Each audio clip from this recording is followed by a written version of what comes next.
there's sort of these two polarizing perspectives, right? Everything is great. The internet has created all this freedom and liberty and everything's going to be fantastic. Or everything is terrible. The internet has created all these tools for cracking down and spying and, controlling what we say. And I think both are true, right? The internet has done both. And both are kind of amazing and astonishing. And which one will win out in the long run is up to us. Aaron Swartz was nothing short of a child prodigy. At the age of 14, he helped create RSS, a popular tool for keeping up with the latest news and blog posts before the advent of social media. He formed a company that merged with Reddit and is credited with making Reddit one of the most popular sites on the internet. Yet, that's not what he was known for. He was known for his internet activism, which led to the ultimate tragedy. Born and raised in Highland Park, Aaron Swartz grew up in a family of 3 brothers. Aaron displayed an exceptional ability to learn from a young age and possessed an insatiable curiosity. His passion for knowledge and his unyielding drive set him on a unique path. It's not enough to just live in the world as it is, to just kind of take what you're given and, follow the things that adults told you to do and that, your parents told you to do and that society tells you to do. I think you should always be questioning. I take this very scientific attitude that everything you've learned is just provisional, that, it's always open to recantation or refutation or questioning. And I think the same applies to society. And I, felt growing up, I slowly had this process of realizing that all the things around me that people had told me were just the natural way things were, the way things always would be, they weren't natural at all. They were things that could be changed, and they were things that, more importantly, were wrong and should change. One of the exciting things about Wikipedia is that it doesn't just have articles on the 100 most popular things or the 1,000 most popular things. You can pick the most obscure subject on the world and there's an article about it. Because for everything, there's someone who cares a great deal about it.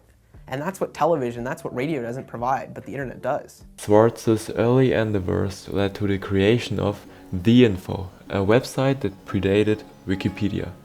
This platform allowed people to contribute and edit information, fostering collaborative knowledge sharing. Even before the rise of Wikipedia, Aaron envisioned a world where information could be freely accessible and improved upon by the community. And so yeah, it's true. Sites like WikiLeaks are going to be putting up some embarrassing material about what the US government does, and people are going to be organizing to protest about it and try and change their government.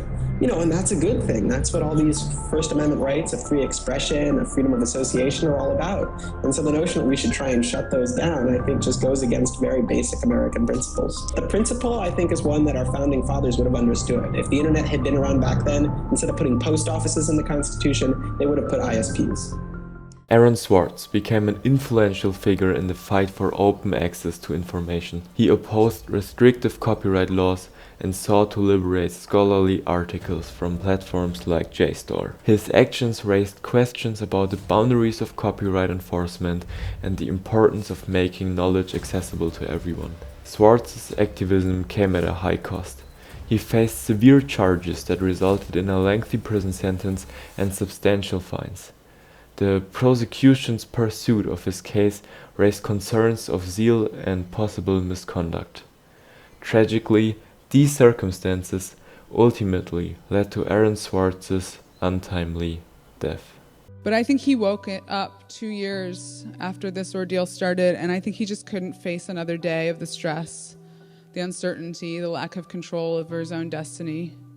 Aaron Swartz's work and activism left an undeniable mark on open access, internet freedom, and digital rights. His actions sparked a global outcry and ignited a political awakening. The successful anti-SOPA campaign showcased the power of collective action and highlighted the enduring influence of Swartz's ideas. Everyone said there was no way we could stop SOPA. We stopped it. This is 3 outrageously good victories, and the year isn't even over yet. I mean, if there's a time to be positive, it's now. His legacy as a champion of open access and digital rights continues to resonate to this day. His unwavering commitment serves as a reminder of the importance of an inclusive and transparent society. Let us honor his memory by safeguarding these principles and inspiring positive change for future generations.